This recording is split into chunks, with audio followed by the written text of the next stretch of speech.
बिस्मिल्लाहिर्रहमानिर्रहीम। अस्सलाम वालेकुम viewers. Distributed database management system series के साथ मैं हूं मोहम्मद सफदर डोगर। पिछले लेक्चर के अंदर हमने डिस्ट्रीब्यूटेड डेटाबेस का कुछ ओवरव्यू देखा था। तो व्यूअर्स आज के वीडियो के अंदर जो टॉपिक हम कवर करेंगे वो है जी what is distributed database. Viewers आज हम देखेंगे कि हम कौन सी डेटाबेस को डिस्ट्रीब्यूटेड डेटाबेस कहेंगे और डिस्ट्रीब्यूटेड डेटाबेस के मेन क्राइटेरिया क्या होते हैं, क्या हर डेटाबेस को डिस्ट्रीब्यूटेड डेटाबेस कहा जा सकता है, और हमें कैसे पता चलेगा कि ये डेटाबेस जो है ना वो डिस्ट्रीब्यूटेड डेटाबेस है, और अगर डिस्ट्रीब्यूटेड डेटाबेस है तो उसके क्या ब्यूटी होगी, क्या उसके फ़ायदे होंगे, क्या उसके नुकसान होंगे। तो इसको आज सारे लेक्चर के अंदर हम कवर करने की कोशिश करते हैं।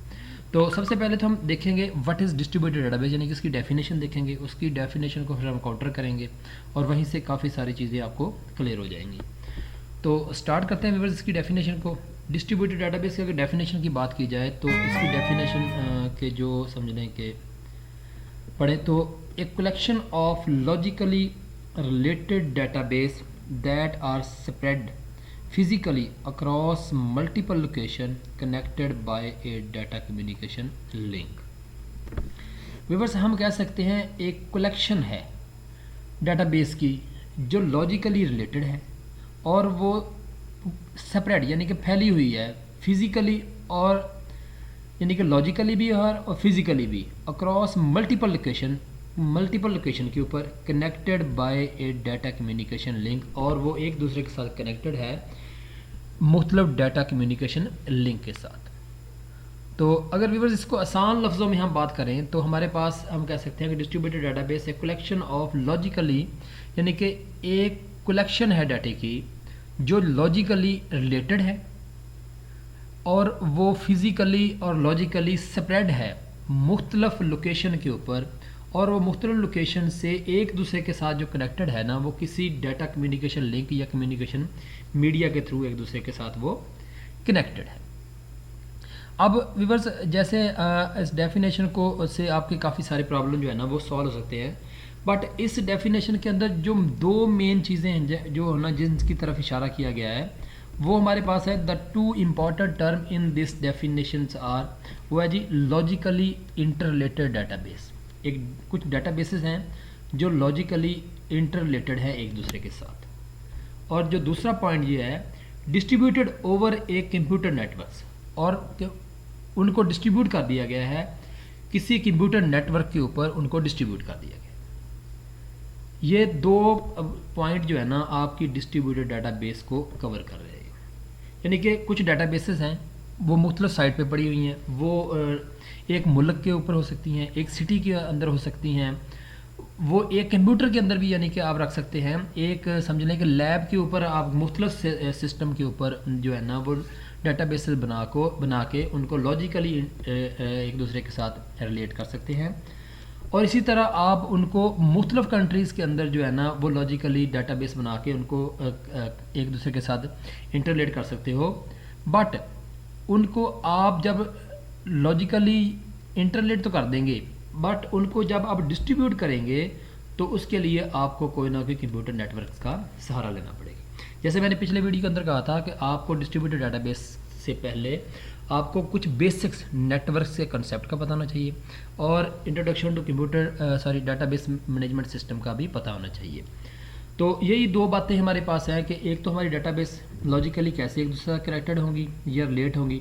और उनको हम डिस्ट्रीब्यूट किसी नेटवर्क के ऊपर कैसे करेंगे। जैसे व्यूअर्स हम इस डायग्राम में देखें तो ये हमारी मुख्तलिफ साइट्स हैं, यह साइट 1 है, साइट 2, जो पिछली वीडियो के अंदर मैंने इसको दिखाया था। अब मुख्तलिफ डेटाबेसेस हैं, ये मुख्तलिफ डेटाबेसेस को हमने क्या किया है, ये लॉजिकली एक दूसरे के साथ कनेक्टेड भी हैं और किसी नेटवर्क के ऊपर जो है ना ये समझ लें स्प्रेड कर दी गई है या डिस्ट्रीब्यूट कर दी गई है। अब व्यूअर्स अगर मैं इसको साइट की बजाय इसको अगर यानी कि लोकेशन के लिहाज से अगर मैं देखूं, जैसे देखें मैं कहता हूं कि मेरी कुछ डेटाबेसेस हैं ये एक कंट्री के अंदर, जैसे मुल्तान के अंदर मेरी एक डेटाबेस पड़ी हुई है, एक कराची के अंदर मेरी डेटाबेस है, एक कोयटा के अंदर मेरी डेटाबेस है, एक लाहौर के अंदर मेरी डेटाबेस है, और ये तमाम जो समझ लें सिटी हैं पेशावर, मुल्तान, कराची, कोयटा या लाहौर की डेटाबेसेस हैं, ये लॉजिकली एक दूसरे के साथ कनेक्टेड हैं। यानी कि अगर मुल्तान वाला बंदा अगर उस यानी कि इन डाटाबेस से अगर डाटा शेयर करेगा, फ़र्ज़ किया उसने कोई यानी कि मुल्तान के किसी बंदे ने अपना अकाउंट जो है ना वो खुलवाया है मुल्तान के यानी कि डाटाबेस के अंदर, और वहाँ पे से अगर वो ट्रैवल करके कराची आ जाता है और कराची से अगर उस डाटे को एक्सेस करेगा, तो डिस्ट्रीब्यूटेड डाटाबेस की ये ब्यूटी है, तो उसको ये मालूम नहीं होगा कि ये मेरा डाटा मुल्तान से आ रहा है, बल्कि वो सोचेगा कि ये मेरा डाटा कराची से ही आ रहा है। इसी तरह अगर वो बंदा क्वेटा में है और उसका यानी कि अकाउंट जो है ना बेशक, या उसकी डाटाबेस का जो इन्फॉर्मेशन सारी जो है ना स्टोर है ना वो लाहौर के अंदर है, अगर वो यहाँ से अपने यानी कि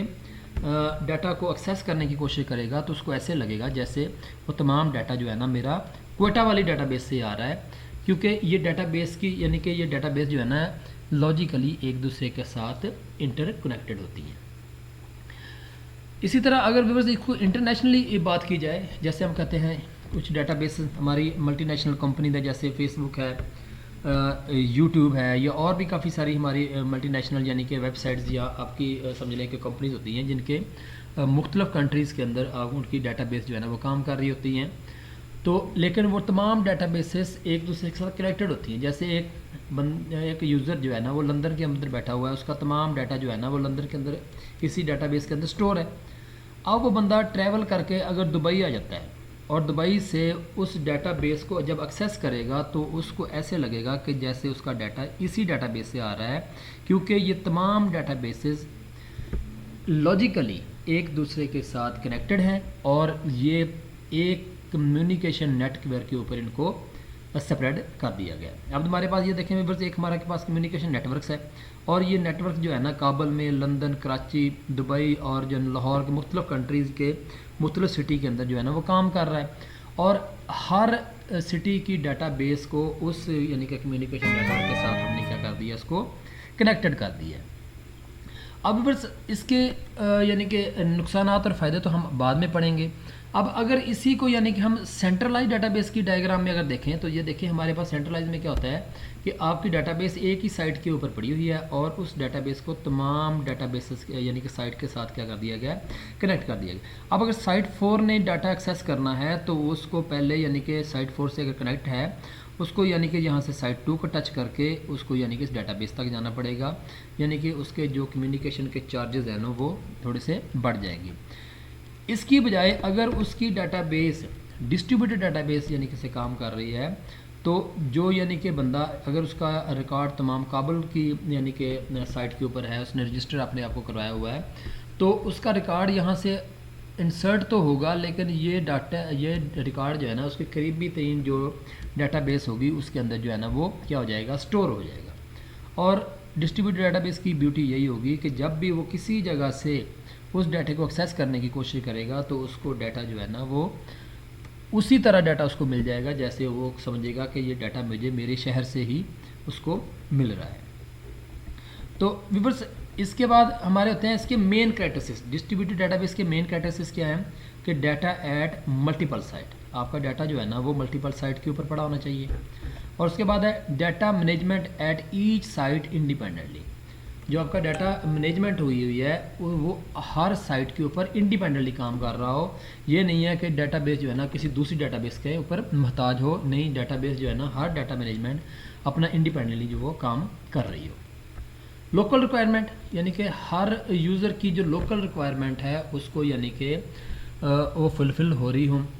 यानी कि ये ना हो कि वो जब अपनी यानी कि लोकल समझ लें कि वेबसाइट के ऊपर अपना डाटा स्टोर कराएगा, तो जब यानी कि उसको यानी कि समझ लें कि किसी जगह और जाके ट्रैवल करके वो उस डाटाबेस को एक्सेस करेगा, तो उसकी जो लोकल रिक्वायरमेंट है वही उसको एक्सेस हो रही होंगी, या उसकी लोकल रिक्वायरमेंट को वहाँ पे पूरा किया जाएगा। उसके बाद है ग्लोबल प्रॉस्पेक्टस। ग्लोबल प्रॉस्पेक्टस से मतलब ये है कि अगर एक यूज़र एक यानी कि जगह से दूसरी जगह पे अपने डाटाबेस को एक्सेस करेगा, तो उसको ऐसे लगेगा कि वो डाटाबेस जो कि डाटा जो है ना उसको इसी साइट से मिल रहा है, तो वो अपना ग्लोबल प्रॉस्पेक्टस उसको दे रहा होगा। तो ये चार यानी कि 4 जो है ना इसके मेन क्राइटेरिया हैं डिस्ट्रीब्यूटेड डाटाबेस मैनेजमेंट सिस्टम के। तो उम्मीद करता हूँ कि आज के लेक्चर की समझ आ गई होगी। मेरे वीडियो देखने का शुक्रिया। मेरे चैनल को सब्सक्राइब करना ना भूलें ताकि मेरी आने वाली वीडियो की अपडेट आपको मिलती रहें। तो नेक्स्ट लेक्चर तक बाय, ओके, अल्लाह हाफ़िज़।